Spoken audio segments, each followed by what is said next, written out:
Hey guys, Brian Pierce from Seat Time here. So you might be wondering, why does he look like he's in his truck? Well, I am in my truck. It's a little bit windier outside than I thought it was going to be, unfortunately. But I'm out here at Irwin Park in McKinney, Texas, and I'm going to talk to you a little bit about the Garmin VIRB XE. So thank you to Fly Racing and WPS. We got a chance to grab this, guys, to borrow this from them so that we could give it a couple tests.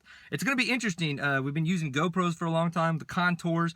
But of course, with this guy, you get a lot more metrics, and that's actually one of the big things that you're going to get with the XE. The X is metrics, and the E is all the pro settings that kind of come along with it. In this case and in this review, we're not really going to talk too much about the pro settings. We will be taking advantage of the GPS metrics, speed, calculations, and all that kinds of stuff that comes with that.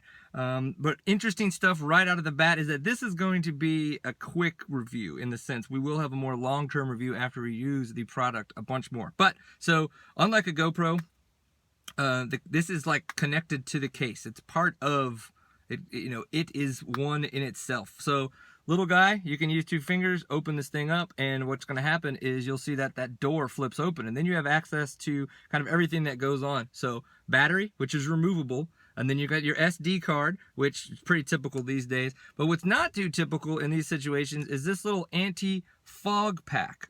You can kind of see the card there, and this is interesting because if you think about it, what they've done is their camera is in an enclosed case. So with that, you get the chance for fog. Now you can tell that it's got the gusset, it's got a chance to be sealed, all that kinds of stuff.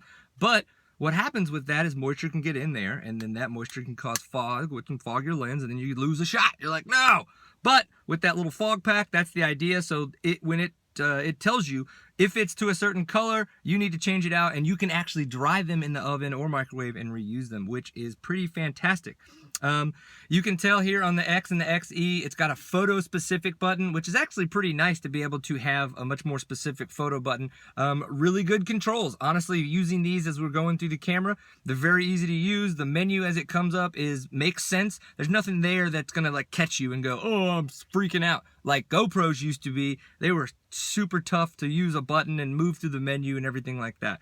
So you can connect to it with the VIRB. They have a Garmin VIRB app.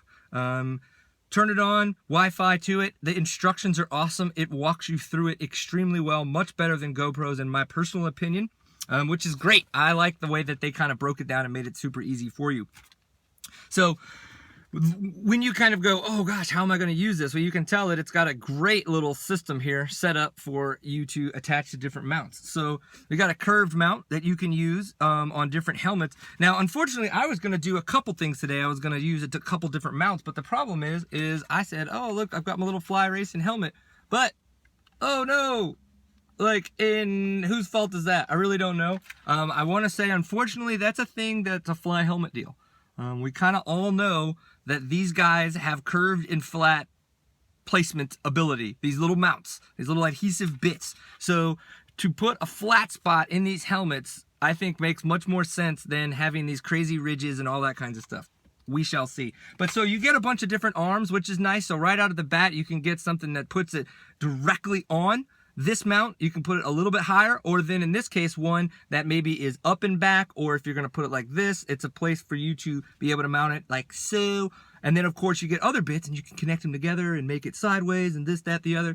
So you get a lot of stuff out of the box, what makes that very easy, which is fantastic. So, but I didn't get a bar mount with it, which is what I wanted. So I wanted to be able to do chesty on first run, the helmet on the first run, and a bar mount. And unfortunately, I didn't get a bar mount, so I'm going to have to do that secondhand, but that'll be part of the longer review that we'll put out after we use this thing for a handful of months. So what I'm going to do is we did get the chesty mount, and really just like any other chesty mount, it's a situation with a lot of ways to tension around your body so it fits the person that's wearing it. And then the bit where you can attach this guy, screw it on there, and you're like, oh, Bob's your uncle. Bam, your camera is attached. You figure out what angle you want it at and go to town. So there's always that. Now, one thing I didn't mention that I think is actually really nice about the mounts is that they're very lockable. I mean, there's this plastic bit that you can do and say, boop, and pop it out. And so it's very specific to this guy.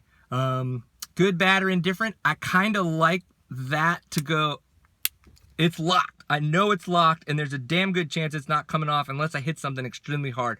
I have talked to people, it's never happened to me, where the GoPro, the way that it clamps, didn't snap all the way.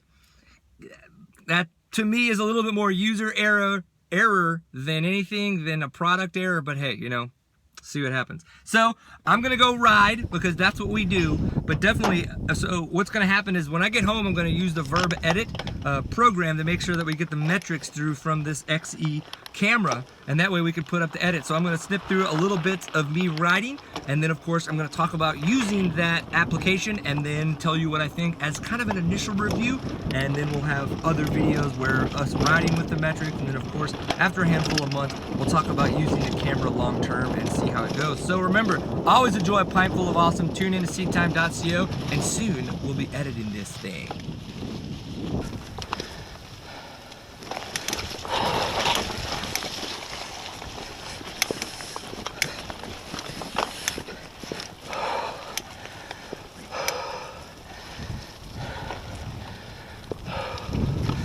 Oh, that was fun.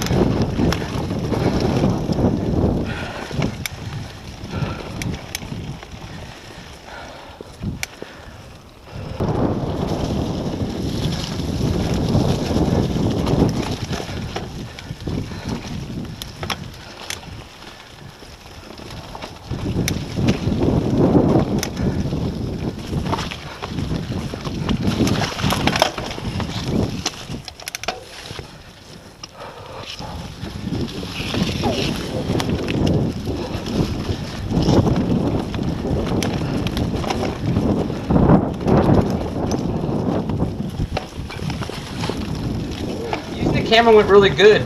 One of the things that actually interested me is when I got done at the truck, it was about 1 hour and 3 minutes that it was actually recording, the battery was almost dead. That's kind of surprising. Sure, I was shooting in 1080 and I shot for a full hour, but with filming at 1080 and carrying all the GPS metrics, you would think that it would last for a good 2 hours. So a little surprised there with the bad battery life. Again, it didn't die on me, but I was just surprised that it was flashing at me, that it was, that it was about to die. So as I said, I got home, I downloaded VIRB Edit, opened her up, and did a little bit of, I imported the footage and did some editing. I did notice that as you're importing directly from the camera using the camera connection, it imports pretty slow. I've got a decent MacBook Pro. It's not typically too slow. I don't know if it's their interface. It just seems slower. It might be one of those things where it's a little bit easier to capture, to take the card, put it in the computer, just carry it over, and then import it that way. Might be a little bit easier, but then I don't know how you're going to get the metrics, all that kinds of stuff, if that's what you're looking for. So just a note that importing that footage is going to take a little bit longer than it would if you were just copying and pasting it from the card over to your computer.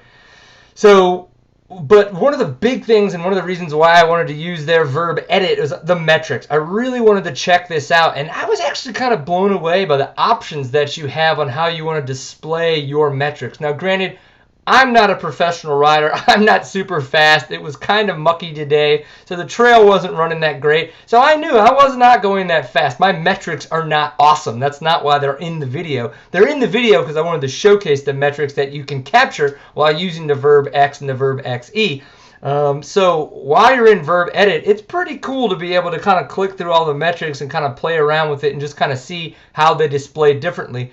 For one of my thoughts on where I see this kind of going and where I seen it used the best is people that have about 2 to 3 minutes worth of straight footage. Because if you do a lot of cuts, I don't really know how well the metrics is going to carry over in that state of a lot of cuts. And I think high action, where you're going to see a lot of elevation change quickly, so like a ski run, or maybe if you're a snowboarder and you're doing a run down a park, or maybe in the pipe, things like that, and then maybe dirt jumping. I think dirt jumping could be really cool, or like a really fast-paced 2 to 3 minute long downhill run, where those metrics would really show how much elevation you're dropping, how fast you're going, and then when you jump, your pitch, all that kinds of stuff. I think those are the places that would be the most neat to see it. I kind of think that Exporting it took a long time. I did an export at max, at the highest it would go, and it was an hour long just to see, and it took almost over an hour to export that, which seems a little ridiculous. Now I'm going to do another export at high, and that's what I'm going to upload to YouTube because I want to see how good and or bad that looks. I've used VIRB Edit directly, not using anything else after the fact. I am going to use the max one that I did for this edit, so the footage you see from this will be run through, put into ProRes, into Final Cut Pro, and then exported with my typical exporting process. But what you see when you watch the long version, that's going to be exported at high, directly uploaded to YouTube. So if you want to see the quality that it comes through and the difference, that's a good place to check that out. For initial use, I liked using the camera. I think the metrics is kind of cool. It's interesting to see. I know I'm a slow rider, but now I know how slow. Again, I don't know. You got to play around with it. You got to kind of use the metrics and see when and where. Now you can attach your speed, your speedometers, your cadence meters, your heart rate monitors, all kinds of different sensors to this camera that it can then capture, and that will make this ability to have this so much better than a GoPro would, in the sense of capturing more than just footage, if that's what you're looking for. I think the camera itself, it seems to be compatible. The price point seems to be there with a lot of the GoPros that it would match up against. Now the biggest thing is taking the footage and putting a GoPro and a Garmin VIRB XE right next to each other, price point compatible, and seeing how the footage looks directly next to each other. Now, while we go through our couple months of testing, that's one of the things that we're going to do. So that's what we'll have later on in our end review. But the thing is, it's like, yeah, sure. We rode for an hour today. We had fun. We captured some metrics. We put out a review for you guys so you have a chance to kind of see how it all works and the process that goes along with this, and tell us what you think. Now remember, I'm Brian Pierce from Seat Time. You can find us at seattime.co if you're interested to learn more about us and the web shows and the other videos that we put out. Of course, it'd be fantastic if you do subscribe. We'll be putting out more content like this. We've got a lot of cool stuff coming for 2016 that we're really excited about. I think it's going to be fun. I think you guys are going to enjoy it. And have you used the VIRB XE? If you have, let us know. Did you like it? Did you not like it? What else would you like us to review? Leave that kind of stuff in the comments below, and we'd love to hear from you on how you think we're doing and what you think we should attack next. Up until then, remember, always enjoy a pint full of awesome, and we will see you next time. Peace.